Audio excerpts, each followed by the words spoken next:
The Radio Memories Network is brought to you in part by Liberated Syndication, podcast publishing made easy, libsyn.com. That's LIBSYN.com. Hollywood, California, Monday, April 26th. The Lux Radio Theater presents Irene Dunne and Robert Taylor in Magnificent Obsession.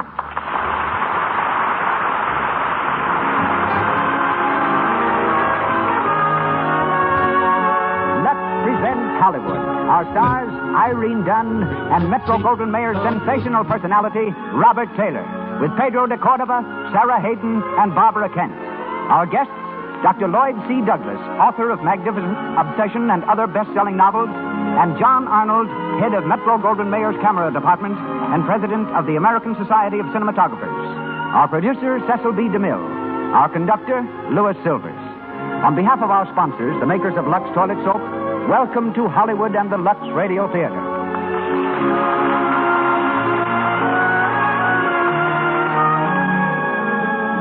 A girl can't be too young to start guarding her complexion. There's Deanna Durbin, for instance, the girl who made an overnight hit in Universal's Three Smart Girls. She's only 14, but already she's protecting her complexion the Lux Toilet Soap way. Here's what Deanna Durbin says about this gentle soap. I like Lux Toilet Soap, too. I see all the grown-up actresses using it, and Mother says I can't begin too young to take the best care of my complexion. Grown-ups use Lux Toilet Soap to guard against cosmetic skin, dullness, tiny blemishes, enlarged pores. Its active lather removes cosmetics thoroughly, keeps skin clear and smooth.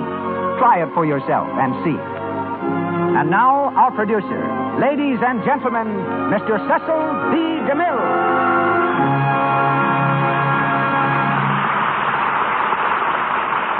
Greetings from Hollywood, ladies and gentlemen. From boyhood to the moment that Metro-Goldwyn-Mayer discovered him in Pomona College, it was the ambition of Robert Taylor to follow in the footsteps of his physician father. Today, though perched on the highest pinnacle of motion picture stardom, Bob still attends medical lectures and believes that medicine is the finest career in the world. It's something of a coincidence, therefore, that this amazingly popular young actor should have made his first marked success on the screen as a physician. First in Society Doctor, then in tonight's play, Magnificent Obsession. Bob's father was a country doctor who left his son little more tangible than his books and a creed of life. But Bob has clung to that creed, in spite of the whirl that has spun him steadily higher to international fame. Written by Hugh Walpole, the words are, "Blessed be all sorrows, torments, hardships, endurances that demand courage. Make of me a man, to be ready for everything. Love, friendship, success. To take it if it comes. To care nothing if these things are not for me. Make me brave." Magnificent Obsession was written by Dr. Lloyd C. Douglas, who speaks to us later. Playing opposite Robert Taylor, currently seen in Personal Property, and whom we hear shortly as Bob Merrick, is Irene Dunne in the role of Helen Hudson. Great actresses are rarities, but Miss Dunne is a rarity among great actresses. Superb in drama, brilliant in song, she has in the last few months shown the world a brand of refreshing comedy which has proved her one of Hollywood's most versatile divinities. From the original screencast, we bring you Sarah Hayden in the role of Nancy Ashford, while Barbara Kent is heard as Joyce Hudson and Pedro de Cordova as Randolph. We welcome our international audience and the crowd that waited for hours on Hollywood Boulevard to attend tonight's play. The doors close, and the curtain slowly rises as the Lux Radio Theater presents Irene Dunne and Robert Taylor in Magnificent Obsession.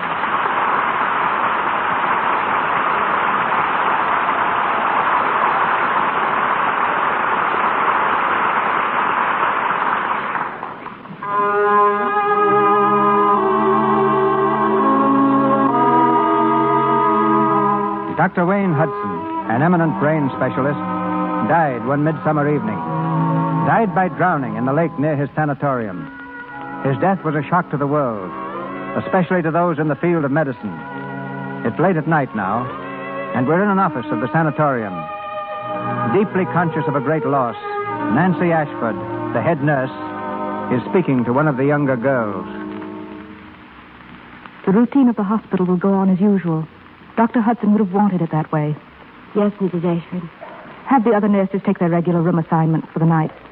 Tell them to be especially careful not to disturb the patients. Yes, ma'am. Oh, Evelyn.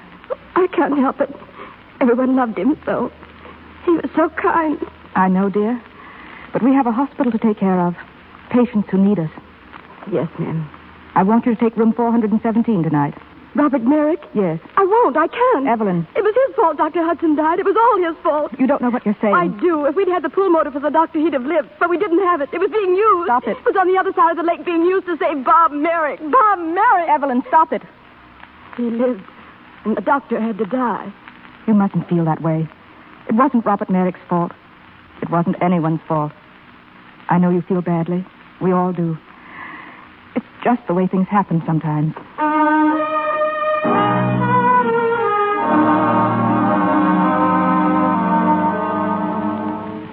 Mrs. Hudson? Yes?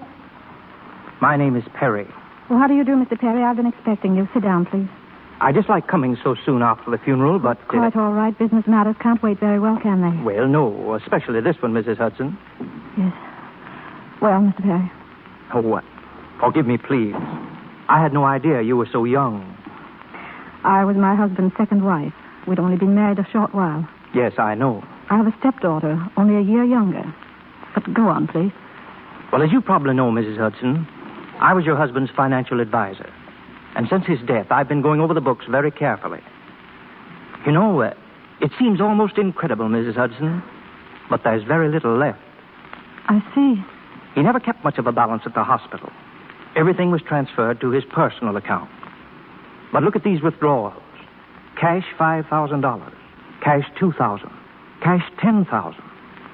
Have you any idea what these were for? My husband was always a very generous man. You mean he gave this money away? Well, I don't know the details, but scores of people have been coming here to the house, and they all tell me the same story. At some time in their lives, my husband befriended them, helped them, gave them money. When they tried to pay him back, he refused to take it. He said he couldn't take it back, that he had used it all up. Used it all up? Well, that's strange. What did he mean? I don't know. No one seems to know. Helen? Oh, yes. What is it, Joyce? Mrs. Ashford has to go back to the hospital. She's leaving now. Oh, I thought she was staying. Will you excuse me, Mr. Perry? Of course. Who is he, Helen? His name is Perry. He had something to do with your father's finances. Oh. Helen, I wanted to say goodbye. Oh, yes, of course, Nancy. I'll drive up to see you soon. I hope so. Oh, here, before I forget, I've got a letter for you. Oh, thank you, dear. It came to the hospital this morning. I thought I'd better bring it out. Joyce, it's another one. Another? Yes, listen. I was a friend of your husband. He helped me once many years ago, but he would never let me repay him. If ever I can be of service to you, do not hesitate to call on me. It's signed Randolph. Randolph. I don't think I ever heard Dad mention him. I can't take it back. I've used it all up. What? Nancy, did you ever hear Dr. Hudson say anything like that? I can't say I have. Dear, if I only knew what it meant. Well, I've got to hurry. They've just called me again. What's the matter? Is there anything wrong with the hospital? Oh, it's that young idiot, Bob Merrick. He's having another tantrum, threatening to leave. Should think you'd be glad to get rid of him. And I think if it hadn't been for him, the greatest heart that ever beat in this world would be beating tonight. Well, I hate him. I hate him. I hate him.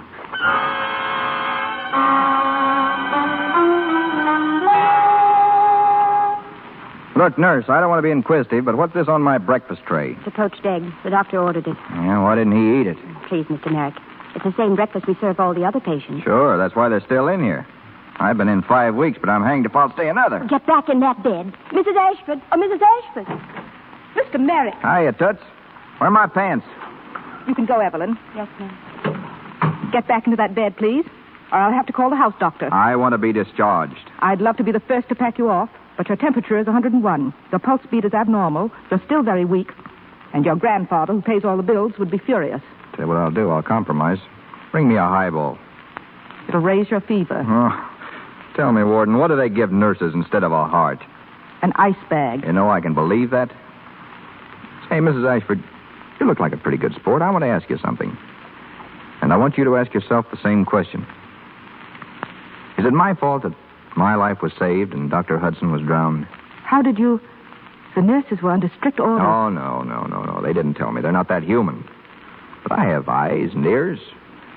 And what I want to know is it my fault they were using their lung machine on me when they needed it for him? Of course not. But the staff has been under a strain. They loved and honored Dr. Hudson. We all did. I know. You're asking yourselves what right I have to be alive and Dr. Hudson dead, isn't that so? Well, then what right have you or anyone else to pass judgment on what kind of people have a right to live? That's true. If such an attitude has prevailed in this hospital, you have a right to be indignant. I'm not indignant about that. I'm indignant because I feel the same way. What? Sure. I know I'm not worth anything, let alone a great man's life. It's a darn shame the wrong guy had to go. There it is. We all have to make the best of it. He's dead. I'm alive. We're both out of luck. Please, Mr. Merrick, you mustn't talk like that. Well, it's true, isn't it? Now that I've apologized for being alive, what about having me pardoned so that I can get out of here? I'm sorry, but you can't leave yet. Is that final? Final. You'll regret this, Mrs. Ashford. You'll regret it more if you leave. I'll come and see you again this evening. Final, huh? Hello. I'm on Elm 302. What? It's my house. Can't I speak to my own butler? I ought to have some rights around here. All right, then. Come and see me this evening. Hello? Hello, Horace. Now, look, Horace, this is Mr. Merrick. I want a car. A car, an automobile. Yes, I want it left at the gate of the hospital. Well, sure, I'm leaving. Yes, I thought you'd like to be the first one to know, Horace. Now, listen, bring me a suit and a shirt and a pair of shoes and leave them in the car for me.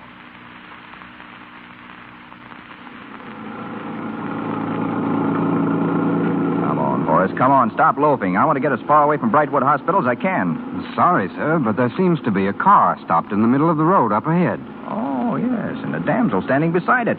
A damsel in distress, Horace. Shall I stop, sir? Well, how can I tell yet? Let me get a good look at her. Very good, sir. Whoa.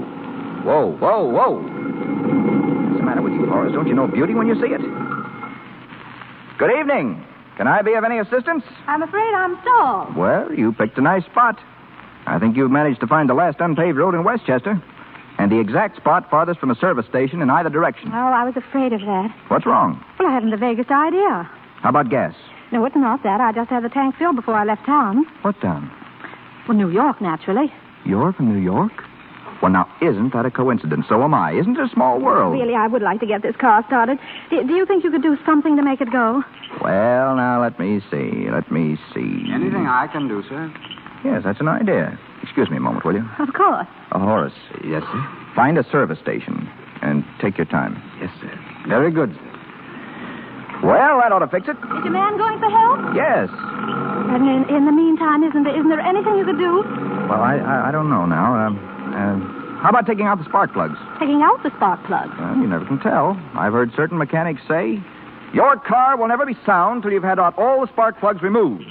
You know, the spark plug is the appendix of a motor, an unnecessary thing. Have out your spark plugs now while your car is still in the pink. Don't wait for it to break down completely. Oh, I see. Oh, but I really have an appointment. Couldn't you do something? Maybe if you pushed it, it might kind of catch on. I'm ashamed to admit it, but I don't know a thing about motors. What do you say if we just sit here by the road and talk till the man comes back, huh? Well, I wasn't exactly counting on an evening of conversation in the open air. Oh, but what could be nicer? Where could you find a more completely charming spot than this? Look at that moon up there. I'll bet it's never been so round or so radiant as it is tonight. It is exquisite, isn't it? Exquisite. The moon. Oh, yes. I love nature. If you ask me, you were lucky to break down here in the center of Eden. I was lucky to happen along. Yes, you certainly were. You've been a big help. Well, I'm not much help, but they tell me I'm good company. Well, I'm sure of that. But you see, I'm expected somewhere else. Yeah, you know, I could like you. Really? Mm-hmm. Of course, I'd have to see lots and lots of you for a while to make sure. Oh, sure, you wouldn't want to make any mistakes. No, I hate divorces. And then there'd be the children to think of, too. What's your name? Was that important? Well, of course names are important. Suppose we didn't have them. Think of the mix-ups with everybody going around yelling, hey, you!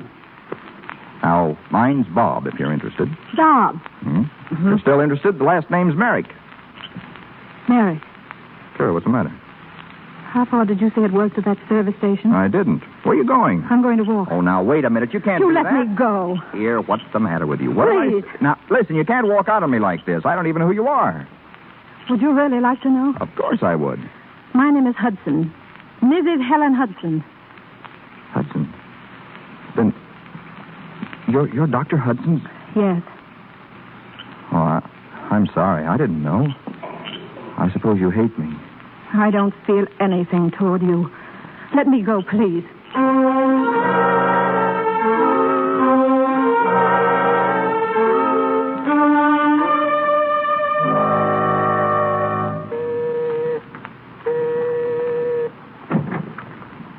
Good evening. Is Mrs. Hudson in? No, sir, she's not. She still lives here, doesn't she? Oh, yes, sir. Yes. Well, then I'll wait. Oh, by the way, did you give Mrs. Hudson my note? Yes, sir. And that reminds me. I was unable to get an answer, so here's your $10 back. And the note, sir. Didn't she even open it? I don't know, sir. That's how I found it. In the wastebasket. Oh, I see. All right, thank you.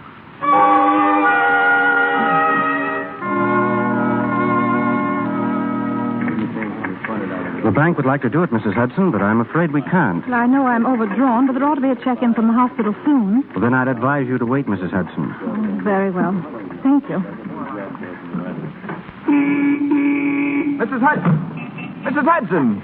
I beg your pardon. Miracles do happen. Really? Yes, really. Here I stand looking at you. And a moment ago I was surrendering my last illusion, vowing to hate the world forever. Well, that's very unfortunate, Mr. Merrick, but I don't see how I could prevent you from doing that. Oh, now, wait, please. My car's just across the street, and I've got to speak to you. Let me take you home. No, I'm very sorry. Oh, for the love of heaven, melt, Mrs. Hudson. Unbend. Be human. Are you smiling? Are you actually smiling at me? I'm on the verge of shrieking in hysterics. Well, then come on before you change your mind.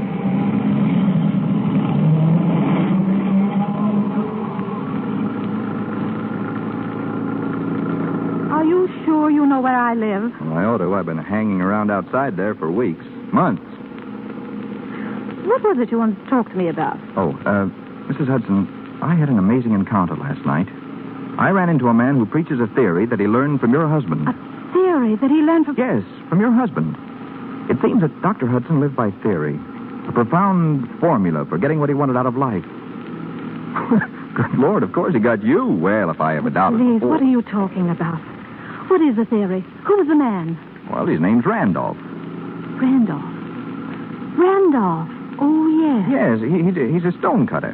And don't ask me how I met him. But we had a long talk. The theory is quite simple. Help people and don't tell, and you get the power to do the things you want to do.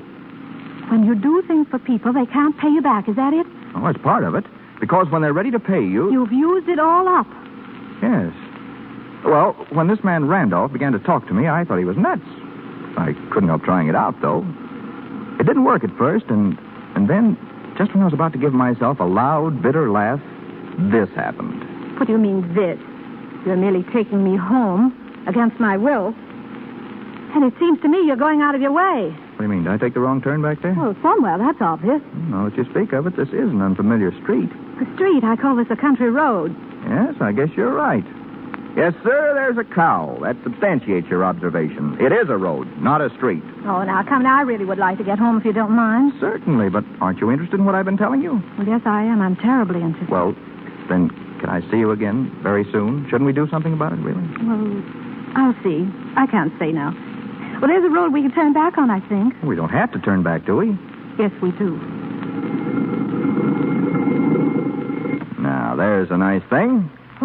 What's the matter? Stop me if you've heard this one, but I think we run out of gas. Oh, I should have known this would happen. What are you doing? I'm getting out. You're not out of gas, and I'm not in the mood for any more fooling. You're behaving just like all those indignant, old-fashioned girls in the anecdotes, the ones who walk home. Well, I am indignant. Well, at any rate, you're not bored, are you? Well, are you going to drive me home now, or aren't you? Sure I am, but look at the view. It's positively Arcadian.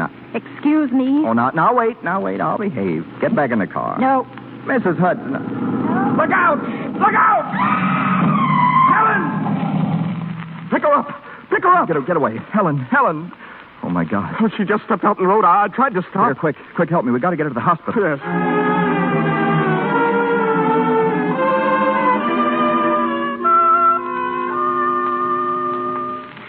How long will it be, Nancy, before they know something? I don't see how it can go on much longer.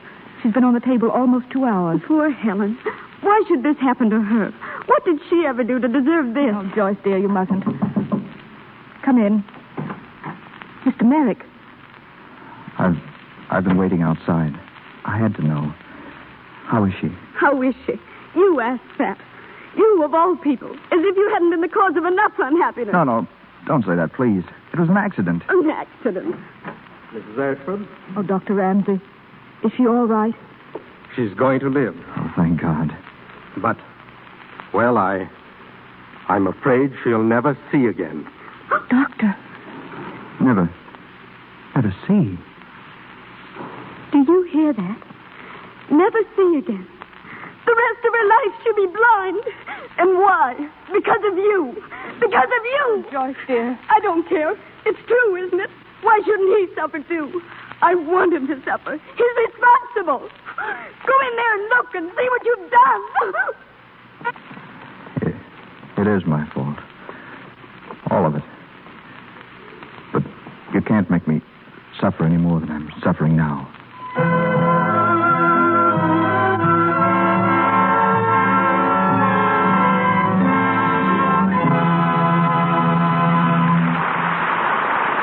You've been listening to Robert Taylor and Irene Dunn in the Lux Radio Theater's presentation of The Magnificent Obsession.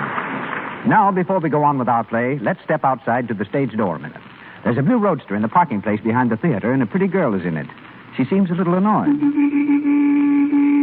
Good grief, Arlene. Where have you been? I've been honking this horn for 20 minutes. Oh, bah. I tried to get him to see Irene Dunn without a ticket, but no luck. They're all filled up. Well, a fine state you've got me in, waiting. I'm going out with Bill at 7:30. Now, how am I going to make it? Phooey. You've got plenty of time. Oh, have I? I was going to take a nap. I'm dead on my feet. Gosh, I'm sorry. But look, I'll tell you something that's actually better than a nap.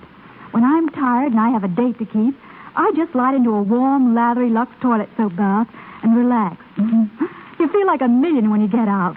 Leaves your skin so fragrant, too, that you grind expensive perfumes. Eileen knows her beauty baths all right. The perfume of Lux Toilet Soap is a blend of 34 costly ingredients. Yet Lux Toilet Soap is so inexpensive that anyone can afford to use it freely. And here's another thing. Its active lather removes perspiration, every last trace of dust and dirt from deep in the pores. That means it makes you sure of daintiness, sure your skin is sweet. Why don't you make a Lux Toilet Soap bath your daily beauty bath? You're sure to love this soap 9 out of 10 screen stars use. Mr. DeMille takes us back to our play. We continue with Magnificent Obsession, starring Irene Dunn and Robert Taylor.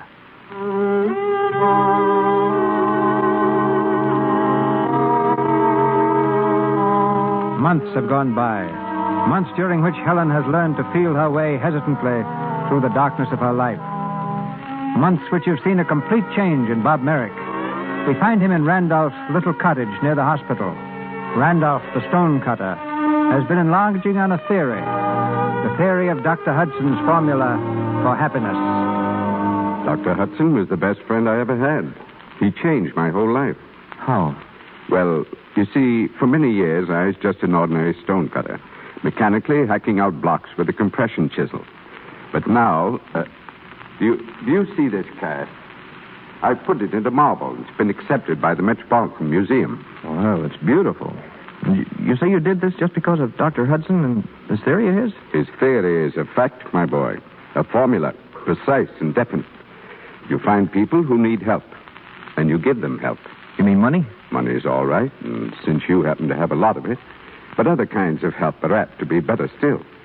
But it must be given with absolute secrecy, and you must never let anybody repay you. I'm afraid it's way beyond me. Oh, it's really very simple. You've probably heard it many times. Now, in this Bible here, there's a page... The Bible? Oh, I don't think I... It's only a single page. Oh, I won't point it out to you. You must discover it for yourself. But the man whose life is recounted here by those who knew him was the one who originated this science of generating human power. And so successfully did he practice it that he is more alive today, burning in the hearts of men, than he was over 1,900 years ago when they nailed him to a cross. Well, then if I help people and I never let them repay me, I can have anything I want? If you know what you want, my boy. Oh, yes. Yes, I know what I want. I want someone, and I want to help her, too. It complicates things, doesn't it?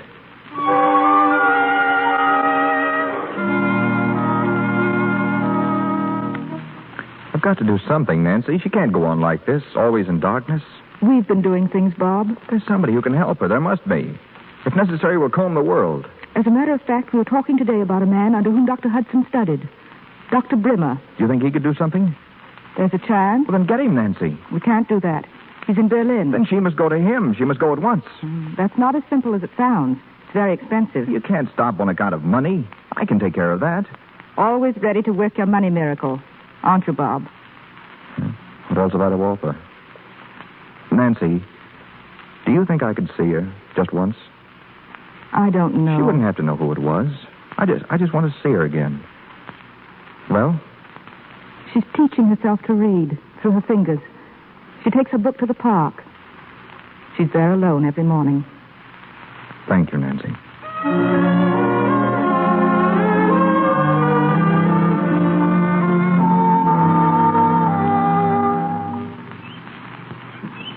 If you will but be mine, you shall dine on cherry pie and drink nice currants. Oh. You dropped your book. Oh, thank you. I didn't know anyone was sitting near. Have you been here long? Not so very. I've been reading nursery rhymes. I'm a little embarrassed. You see, I've got to learn my ABCs all over again. Is it so hard? No, not when you get the hang of it. I rather enjoy it. Well, it won't be long until you'll be reading Shakespeare, Shelley, Schopenhauer. They have them all, you know. Really? How do you know? Well, I'm interested in the Braille system. Oh, are you a doctor? Yes. Well, that's what I started out to be, but I haven't done much with it since I left college. Oh, what a pity. I can't help wondering why you didn't go on with it. Oh, I don't know. Unless I thought there were enough second-rate doctors in the world already. Well, why not be a first-rate one? There's so few of them. But what I wanted to say is, I have a friend who has a large library of Braille books. I know he'd be happy to let you have them. May I bring some tomorrow? Well, I hardly think tomorrow. Right now I have my hands pretty full with Mother Goose. Yes, of course. But I'll see you again. There's lots of time. Yes. What did you say your name was? Robert. Dr. Robert. Yes. Well, thanks for your interest, Dr. Robert.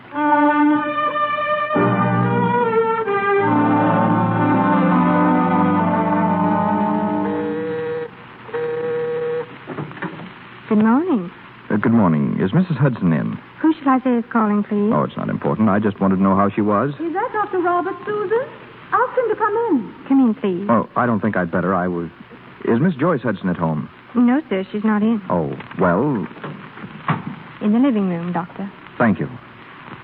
Dr. Robert. Oh, now, please don't get up. I recognize your voice. Well, I was just passing. I thought I'd drop in and find out what's been keeping you indoors. You been ill? No. Joyce had to go to New York on business for me, and she made me promise I wouldn't go out while she was away. But come on, sit down. My, I'm glad you've come. The most wonderful things have been happening. Really? I'm glad to hear it. You remember those bonds I told you about? The ones I thought were worthless? Yes. Well, they weren't. They're terribly valuable. And somebody's bought them from me. I don't know who. Anyway, Mr. Perry's invested the money in something else. Something that will give me an income for the rest of my life. Oh, that's fine. But that's not all. Listen to this. I'm going to Berlin. Are you? Yes. There's a man there, a Dr. Brimmer. He's going to look at my eyes. Of course, I could never afford to pay him. I suppose he's doing it as a tribute to what my husband stood for in the medical profession. Anyway, Nancy said it would be very ungrateful of me to refuse. Refuse? You're not thinking of refusing? Well, I have been a little. You see, I've had so many disappointments, and of course, if he agrees with the others that there's no hope. Oh, but he won't. A man like Brimmer doesn't have disappointments. He'll be able to give you back your sight, I'm sure. Has it meant so much to you? So much. I wish I deserved to have you say such a beautiful thing to me. You do. You might think differently if you saw me. Well, how could I? It wouldn't matter what you looked like. I see better now than I used to, really. I used to see only people's faces. Now I look into their hearts.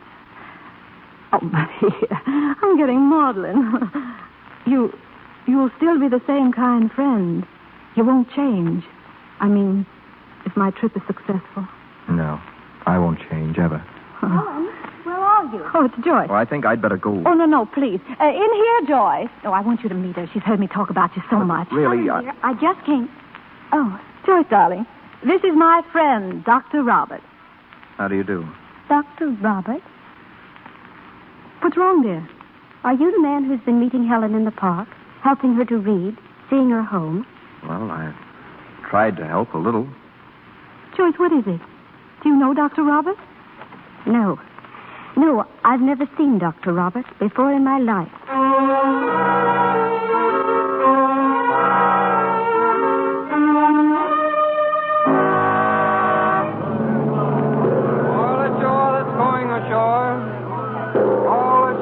Goodbye, Joyce. Goodbye, Helen, dear. Goodbye, darling. Nancy, are you sure he hasn't come?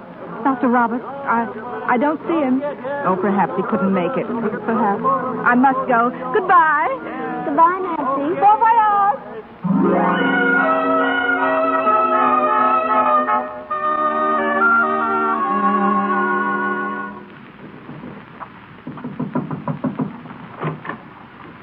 What is it? The American papers, Fräulein. Thank you. Who is it, Joyce? Just the hotel boy. Helen, what are you doing up? You promised me you'd try to get some sleep. I couldn't sleep. I'm not tired. Darling, you've been through such a lot. The doctor said... Yes, I know. What does it matter what the doctor said? I don't need sleep. Oh, I don't know what I need. Oh, I'm sorry, dear. I'm just not myself. I know. You're all unnerved. All this way to Berlin, all these weeks, and... Yes, for nothing. Even Brimmer can't help me, Joyce. I'll get you some hot milk. It'll put you to sleep. If it only would. I'll only be a minute, darling.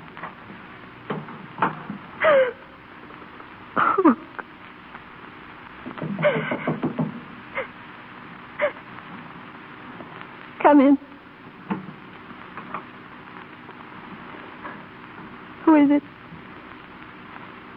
Who is it, please? Is there someone there? Helen. Who is it? Is it Dr. Robert? Yes, dear. Oh, is it really you? I can't believe it. I hope you'll forgive me for just dropping in like this. Forgive you? How did you happen to come here? When you weren't at the boat, I didn't think I'd ever see you again. I had to see you, Helen. You didn't come all the way to Berlin just to see me. Yes. Are you glad? Glad. It seems as though you must have known how much I needed you. Has it been so bad? Days and days of waiting. And at last to learn there's no hope. I'll never see again. Oh, no. No, don't say that. You're going to see. With my eyes. That's why I came. Listen. You called me a friend once. Will you let me think you meant it? Will you let me sit with you, ride with you, be hands and eyes to you? Because I've nothing else to do the whole rest of my life but help you see whatever you want to see. Will you? Well, I couldn't be a burden to you. A burden. If I ever did a good deed in my life, if I ever thought a good thought, I'm rewarded now, if you'll let me. We'll forget all about doctors, shall we? Except me. I'm not much of a one. We'll start with Paris. Do you know Paris? Have you ever been there before? No, but I've always imagined it. Well, you're going to see it now. And London and Copenhagen and Switzerland. All the world, Helen. Through my eyes.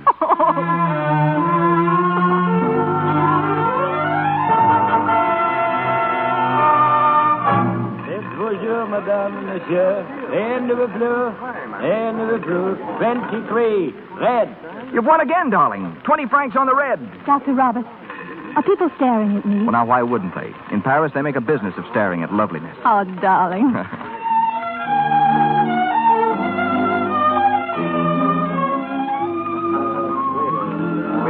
There's a crowd in the cafe, Helen, and tables with gaudy check cloths.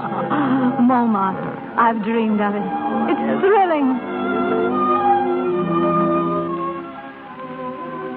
And there's all Paris. Paris from the top of the hill, stretched out at your feet. Like a jeweled mantle. Yes. I can almost see it. Happy? Very. A moment like this on such a night. Could anyone say anything against the world? I couldn't. You couldn't hate anyone, could you, on such a night? No? You could forgive anyone, anything? I think so. Helen, could you forgive Bob Merrick? Yes. I forgave you long ago. You've known? I've thought so. At times, lately I was sure. Helen, I love you. You know that too, don't you? It's wonderful that you care enough for me to be so kind. I know now what you've done for me. Everything. About the money, the doctor. Well, it was only because I love you so much. You care for me, don't you, a little? You know I do. Then let me be with you always. Marry me, Helen. Marry you. And have you pitied because of me? No, don't say that, darling. Life with you is what I want. It's all I want. We'll be two of the happiest people in the world. I'm sure we ought to be. Oh, darling. How can I ever repay you for all this? You can, darling. I've used it all up. What did you say? You've used it all up. No, it's nothing. Helen, there's something I want to tell you. Something that'll make you laugh, I guess. Do you remember that day in the park, the day you took me to be a doctor? I remember. Well, that day I decided to be a doctor. To become what you'd mistaken me for. And I've been doing it. I've been studying again. You've been... And you thought I'd laugh at that. Oh, my dear, that's wonderful. Well, I'm going to try. There's no harm in that, is there? Oh, and you'll succeed. I know you will. Well, I'm going to stay in Europe and work. And with you to help me. Help you? We'll be together, darling. That's the greatest help in the world. What are you thinking of? Nothing, dear. We will be together, won't we? Of course. Let's go home, shall we, darling?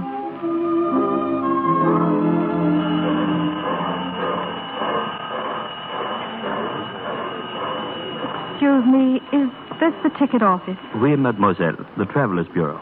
Yes, that's what I need. Now, I'd like a ticket on the boat train to Cherbourg, please, and a passage on the first steamer to America. Oui, mademoiselle. Will you sign your name on this, please? Oh, no, I'm sorry. If you'll just place my hand exactly where I'm to sign. Mademoiselle? Yes, I can't see. Oh, pardon, mademoiselle. Now, you'll have to furnish me with a guide of some sort.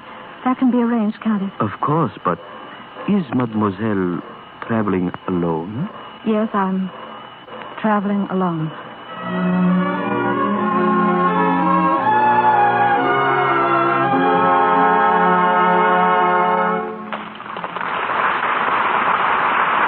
We pause for station identification. This is the Columbia Broadcasting System. This is KMX, Los Angeles, the voice of Hollywood.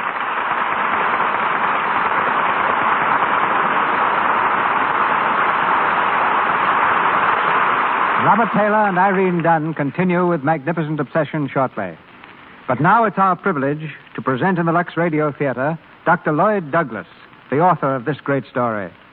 Dr. Douglas, a minister for 30 years, became famous for sermons of extraordinary pictorial character.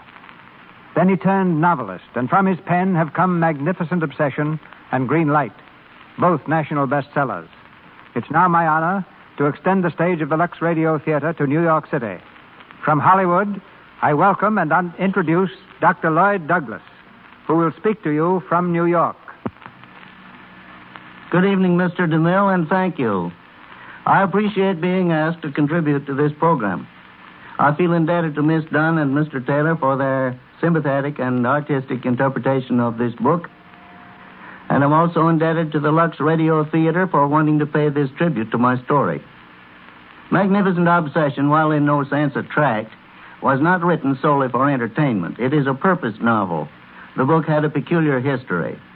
In 1928, while I was still in the pulpit, I became possessed of an idea that seemed to demand a wider hearing than I could give it through that medium, and resolved to put it into a story. Amateur novelists often rig up a plot dealing with things they know almost nothing about, so I did that. My story involved brain surgery, and what I didn't know about that was aplenty. For instance, in the story I wrote that Helen was in an accident and struck blind. That was easy. But to explain it, I had to call up a brain specialist and ask him where she had been hit. Casting about at random for names of my characters, I called one of the young surgeons whom I was sending abroad to do some scientific research, Dr. Dawson. I chose the name mostly because I knew no Dawsons. After the book had been out some months, my daughter Virginia met a young surgeon in Paris who was over there engaged in scientific research. Later, she married him. His name was Dawson. This novel brought me a great deal of mail, letters from all sorts of people.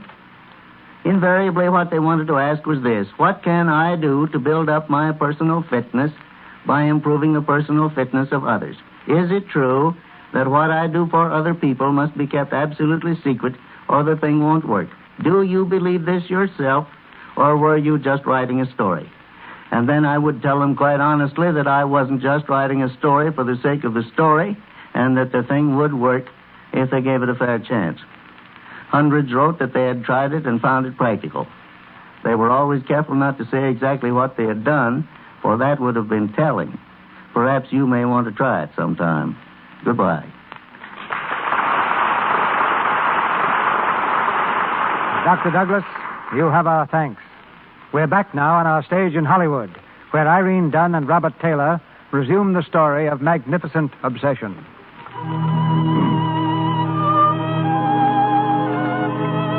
6 years have passed. Helen Hudson, hidden away from the world and her friends, has been living in quiet obscurity in a small Virginia town. But her health has gone, and we find her now in a tiny hospital room where the nurse has been reading her a newspaper article. Go on, please. You mustn't excite yourself. Oh, I must hear the rest of it. Very well, but please don't try to move. When Dr. Robert Merrick returns to America next month, he brings with him the keenest surgical mind in the field of medicine. In 6 short years, his work has uncovered a startling array of new medical facts, dealing particularly with surgery of the brain. Oh, I don't think we should read any more. He's done it. I knew he would. I told him he would. Please. And now he's coming back. Dr. Robert. Dr. Robert Merrick.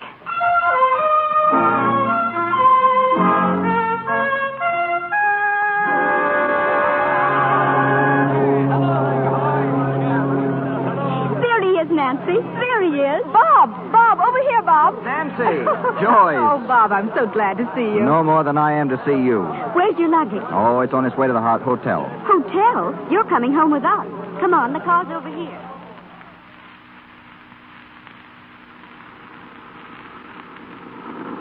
You'll never know how proud we are of you, Bob. Oh, Nancy, you're a flatterer. We've all been basking in your reflected glory. You see, we like to think that you sort of belong to us. Well, I do, Joyce. Nancy, you're my real friends. Oh, if you hadn't met me at the boat, I swear it wouldn't have seemed like a homecoming at all. It almost seems like old times. Yes. No, it isn't. Nothing will ever be like old times until I know where Helen is. You've never heard anything, Bob? No. And you? Nothing. We would have let you know. Yes, of course. Welcome home, Dr. Merrick. Thank you, Keller. Is Dr. Merrick's room ready, Keller? Yes, ma'am. Oh, there's a gentleman to see you, sir. Already? The price of fame. He's in the living room, sir. Excuse me, Joyce. Nancy. Of course. Dr. Merrick. Yes? I'm glad to see you back again. It's almost as though you've been sent, as you were sent to me before. Oh, I'm afraid I'm sorry. You don't remember me? My cottage.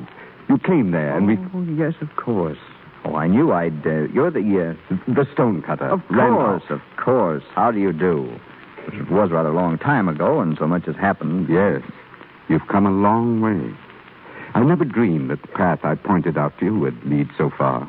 What? Oh, please don't think I want to share your glory. I was only a medium. Oh, yes, I remember. You were working on, you had some sort of theory. Theory? Yes, expanding your personality. Getting power to get whatever you want by giving away your money and something about a page in the Bible, as I remember it. As you remember?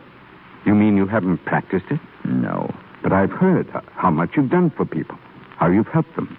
In the slums. Oh, that. Well, you see, I'd lost someone who meant a great deal to me. I was always afraid she might be alone, friendless. So, whenever I put out my hand to anyone, it was with the hope that maybe someone would do the same for her. You did it for a woman. Christ did it for humanity. That's the only difference. I feel more than ever now the real purpose of my visit. What is it? 2 weeks ago, I was called to Virginia to select the marbles for the state capitol.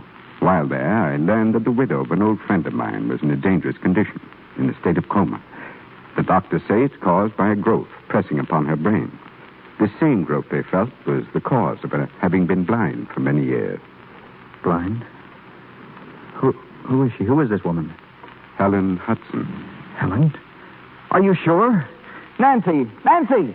Are you sure? I'm positive. Oh, thank God. Bob! Nancy, we found her. We found Helen. We found her, Nancy.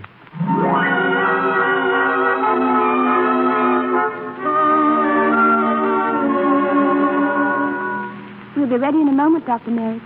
Let me know, nurse. Well, Bob? No, don't come near me, Nancy.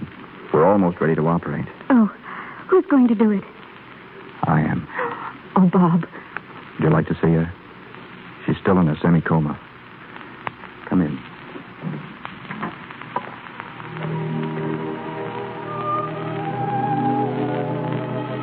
Helen. Helen, dear. I must. She's speaking. It's raining. It's raining awfully hard. But I must get away before the others wake up. I must hurry. Hurry. Helen, you can hear me. It's Bob. Bob Merrick. There's my pen. I want to write a letter. Joyce, Nancy, you've been so good to me. I'd only be a burden. Don't try to find me. Helen, dear, we're here. Robert. My darling Robert. I'm leaving. Leaving you. Oh, it's so hard to write when you're blind. Won't the rain ever stop? Robert, darling, it's so wonderful that you're going to be a doctor. Oh, I mustn't be in your way, a burden on you. I'm going away. My life is over now. I'm going away alone in the darkness. We're ready, Dr. Merrick. Dr. Merrick? Oh. Take her into the operating room. I'll be there in just a moment.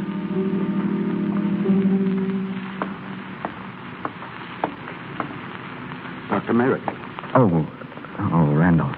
I've been waiting for you. Is it over? Yes. She's all right. She'll live. And her eye? I don't know. We haven't taken the bandage off yet. I'm going to do that now. God bless you, my son. Thank you. Oh, and Randolph. Yes? I found that page in the Bible.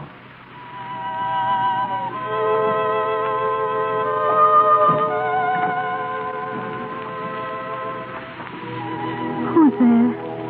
Is someone there? Don't move, Helen. Who is it? Is it? Yes, dear. Oh, Robert. Now, I'm going to take the bandage off your eyes. Oh. Please don't open them for a moment. Then open them slowly. Now. Helen, can you see? Yes. A ray of light. A ray of light. Oh, darling, soon that ray will grow stronger. And as each day passes, you'll see more and more until one day... Until one day, I shall see you, my darling.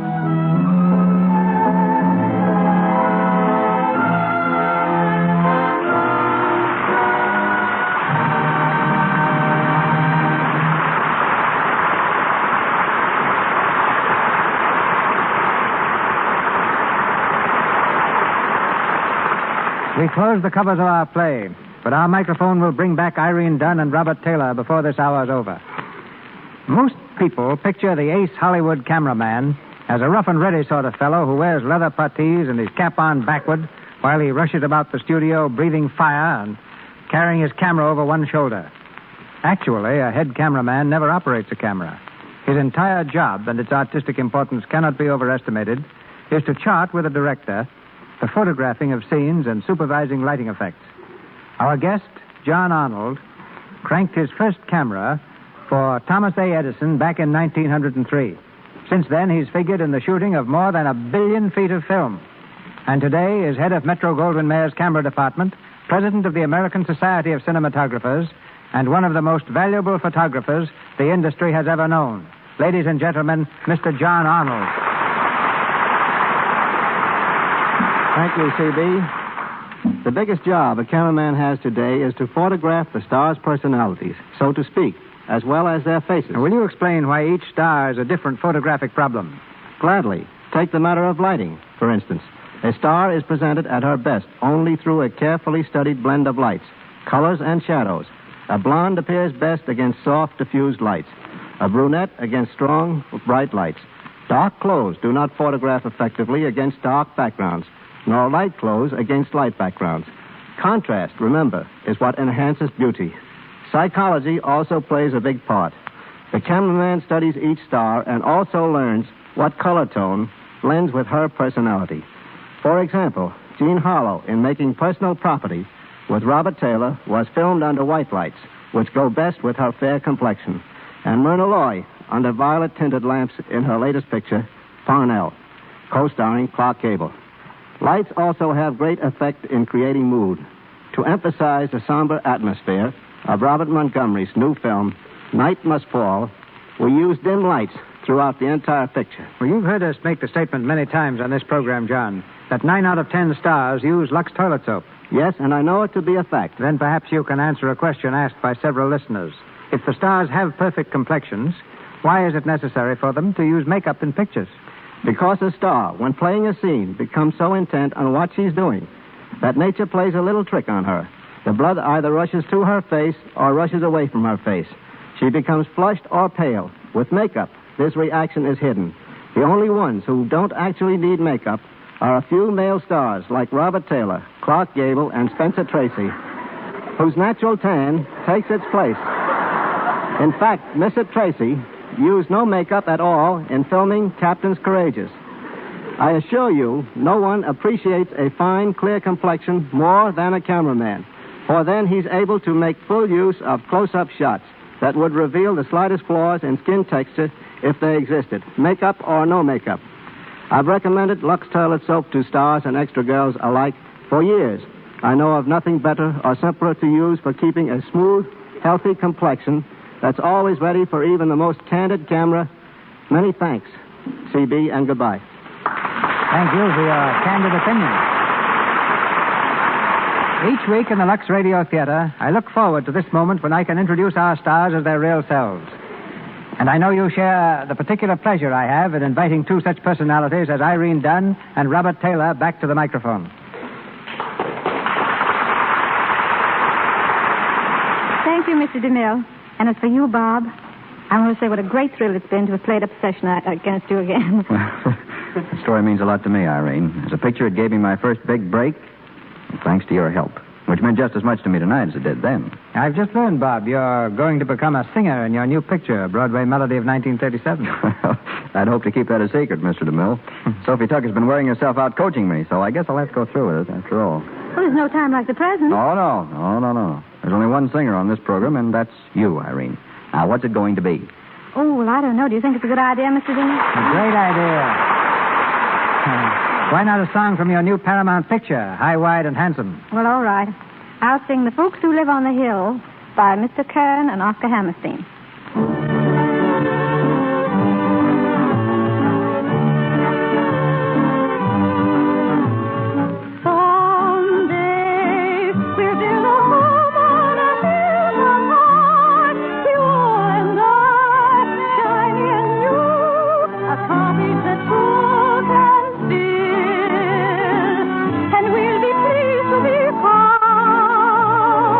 The folks who live on the hill.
great, Irene. Thanks, Bob.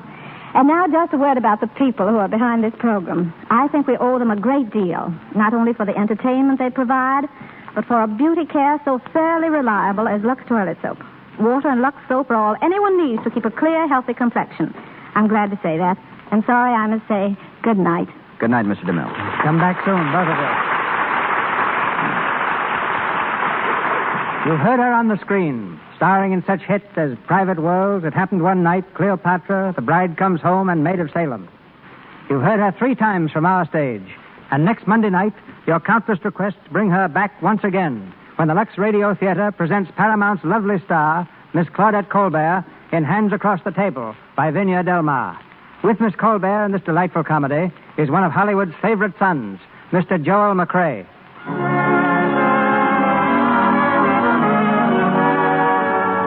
Our sponsors, the makers of Lux Toilet Soap, join me in inviting you to be with us again next Monday night when the Lux Radio Theater presents Claudette Colbert and Joel McCrea with Walter Pidgeon in Hands Across the Table. This is Cecil B. DeMille saying good night to you from Hollywood. The announcer has been Melville Ruick. This is the Columbia Broadcasting System. This is KNX, the Columbia Station, Los Angeles.